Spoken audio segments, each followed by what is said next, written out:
ओम नमः पार्वती पत्य। हर हर महादेव। भोलेनाथ और माँ गौरी की कृपा सदा अपने भक्तों पर बनी रहे। फाल्गुन मास की कथा सुनने से पहले आप सभी से अनुरोध है कि विजय एकादशी की कथा भी हमारे चैनल पर जरूर सुनिएगा। श्री सूत जी कहते हैं, पूर्व काल में चंद्रवंशी राजा पुण्यतिथि मथुरा नामक पुरी का पालन किया करते थे। किसी समय राजा पुण्य निधि मथुरा में अपने पुत्र का राज्याभिषेक करके अंतपुर की रानियों के साथ स्नान करने के लिए उत्सुक होकर राम सेतु नामक तीर्थ में गए। उनके साथ उनकी चतुरंगिनी सेना भी थी। वहां धनुष कोटि में संकल्प पूर्वक स्नान करके उन राजा ने वहां के अन्य तीर्थ में भी स्नान किया और भक्ति पूर्वक भगवान रामेश्वर की सेवा की। इस प्रकार उन्होंने बहुत समय तक उसी तीर्थ में सुखपूर्वक निवास किया।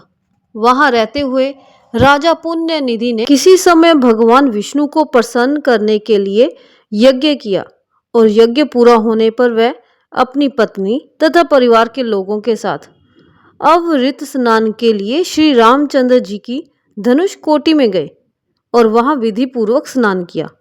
इस प्रकार राजा पुण्य निधि जब उस तीर्थ में निवास करते थे, उसी समय एक दिन राजा की भक्ति की परीक्षा करने के लिए भगवान विष्णु ने लक्ष्मी जी को भेजा।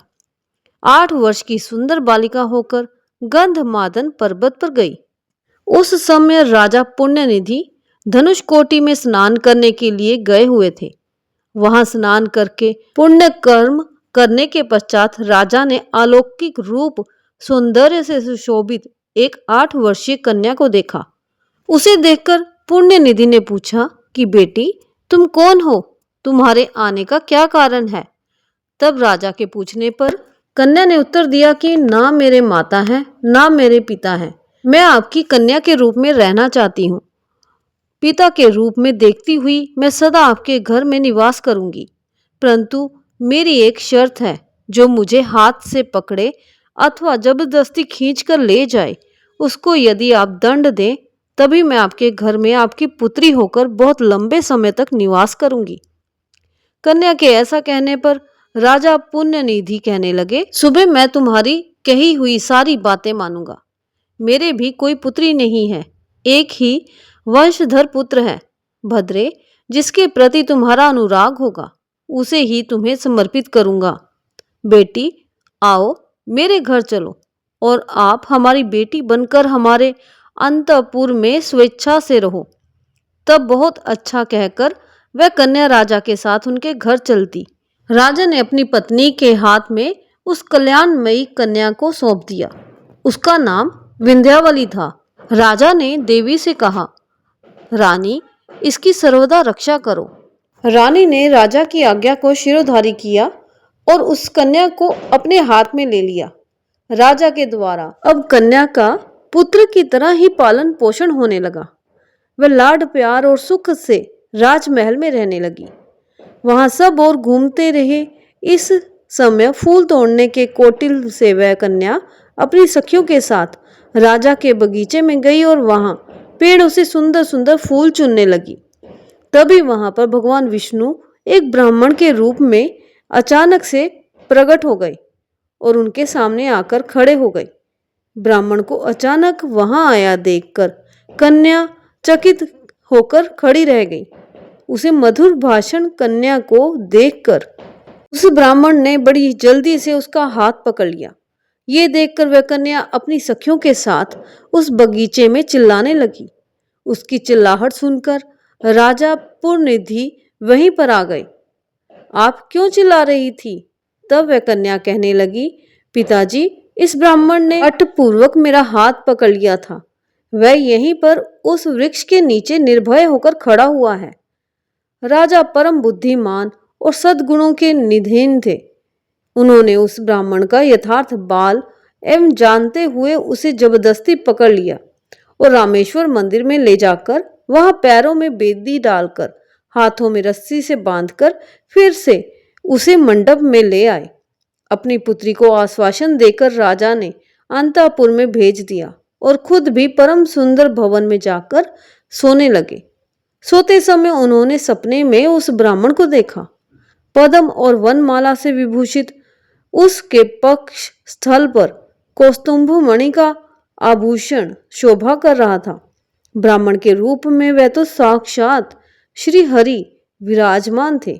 उन्होंने अपने श्री अंगों में पीतांबर धारण किया हुआ था। मनोहर मुस्कान की मनोहर छट छा रही थी और स्वच्छंद दांत पंक्ति चमक रही थी। कानों में मछली की आकृति कुंडलमान थे। भगवान श्री शैया पर लेटे हुए थे और देव ऋषि नारद उनकी स्तुति कर रहे थे। वही उन्होंने अपनी कन्या को भी देखा, जो विकसित कमल के आसन पर विराजमान थी। वो कन्या और कोई नहीं बल्कि साक्षात लक्ष्मी जी ही थी। उन्होंने अपने हाथ में कमल का पुष्प धारण किया हुआ था और उनके मस्तक पर काले काले घुंघराले बाल बड़ी शोभा दे रहे थे। इस प्रकार राजा ने रात में अपनी कन्या को महालक्ष्मी जी के स्वरूप में देखा। ये देखकर राजा अचानक उठ बैठे और अपने कन्या के घर में गए।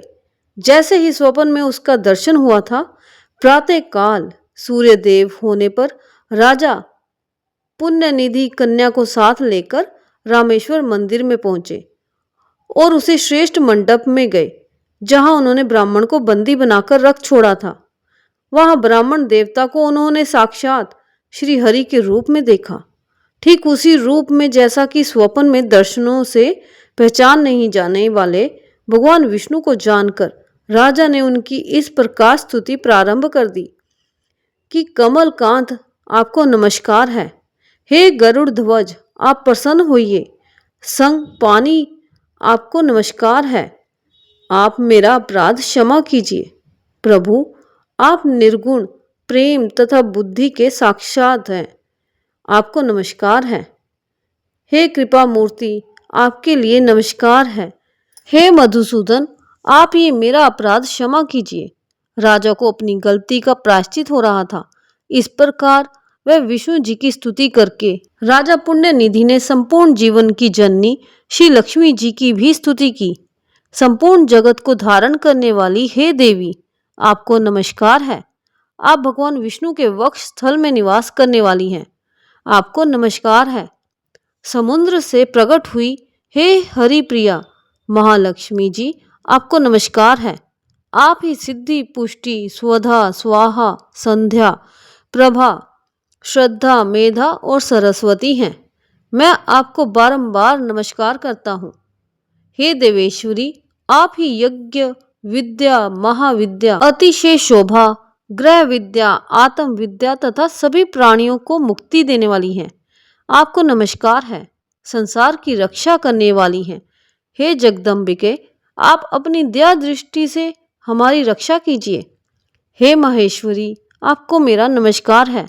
राजा की इस प्रकार प्रार्थना करने पर भगवान विष्णु कहने लगे कि हे राजन मुझे बंधन में डालने के कारण तुम्हें जो भय हो रहा है उसे त्याग दो। भय मत करो। तुमने तो इस तीर्थ में मेरी प्रसन्नता के लिए ही यज्ञ किया है, इसलिए तुम मेरे प्रिय भक्त हो। शत्रु दमन में तो भक्तों के अपराध सदा ही क्षमा करता हूँ। तुम्हारी भक्ति जानने के लिए ही मेरी प्रेरणा से मेरी प्रिया लक्ष्मी जी तुम्हारे घर आई थी और तुमने इनका भली भांति संरक्षण किया है, इसलिए मैं तुम पर बहुत संतुष्ट हूँ। संसार में जो पुरुष मेरे स्वरूप महालक्ष्मी जी में भक्ति रखता है वे मेरा भी भक्त कहलाता है। तुमने तो भक्ति पूर्वक इनका पूजन किया है, इसलिए तुम्हारे बहाने मेरी भी पूजा संपन्न हो गई। क्योंकि ये लक्ष्मी जी मुझसे अभिन्न है, इसलिए तुमने मेरा अपराध नहीं बल्कि पूजन ही किया है। मेरे स्वरूप में लक्ष्मी जी संपूर्ण जगत की माता तथा वेद रूप हैं। उनकी रक्षा करते हुए जो तुमने मुझे बंधन में डाला है वह तो मुझे अत्यंत प्रिय लगा और ये लक्ष्मी जी वास्तव में तुम्हारी पुत्री है। भगवान विष्णु जी के ऐसा कहने के बाद लक्ष्मी जी भी कहने लगी, राजन तुमने अपने घर में मेरी रक्षा की, इससे मैं तुम पर बहुत प्रसन्न हूँ। तुम्हारी भक्ति की परीक्षा लेने के लिए ही मैं और भगवान दोनों यहाँ आए हैं। तुम्हारे महंत संयम रूप योग और भक्ति भाव से हमें बड़ी प्रसन्नता हुई है। हम दोनों की कृपा से अब तुम्हें सदा सुख की प्राप्ति होगी। हमारे चरणों में तुम्हारी अचल भक्ति बनी रहेगी। राजन, तुमने जिस प्रकार मुझे यहाँ बेदी से बंधा है, उसी रूप से मैं इस मंडप में सदा निवास करूंगा। सेतु माधव के नाम से ये मेरी प्रसिद्धि होगी। जो मनुष्य यहाँ मुझसे तुम माधव की पूजा करेंगे, सेवा करेंगे, संपूर्ण मनोरथों और अंत में मोक्ष को भी प्राप्त होंगे। तुम्हारे द्वारा किए हुए मेरे तथा लक्ष्मी जी के स्तोत्र को जो प्रसन्नता पूर्वक पढ़ेंगे, सुनेंगे और लिखेंगे, उनकी मेरे परम धाम से कभी पुनरावृत्ति नहीं होगी।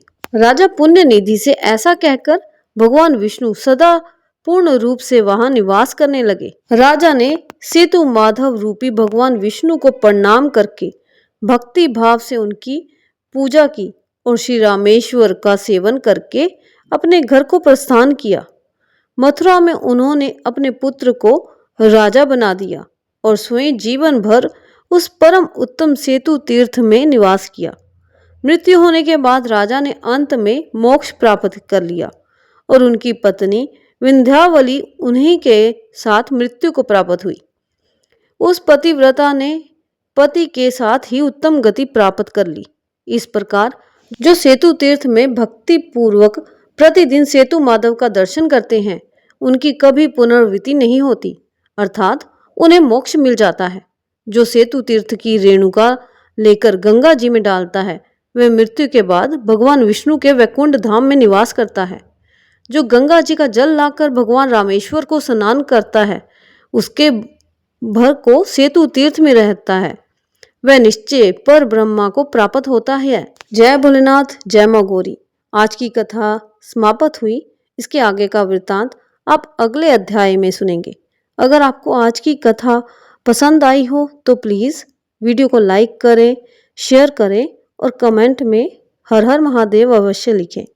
अगर चैनल को सब्सक्राइब नहीं किया है तो चैनल को सब्सक्राइब करना ना भूलें। हर हर महादेव, जय भोलेनाथ।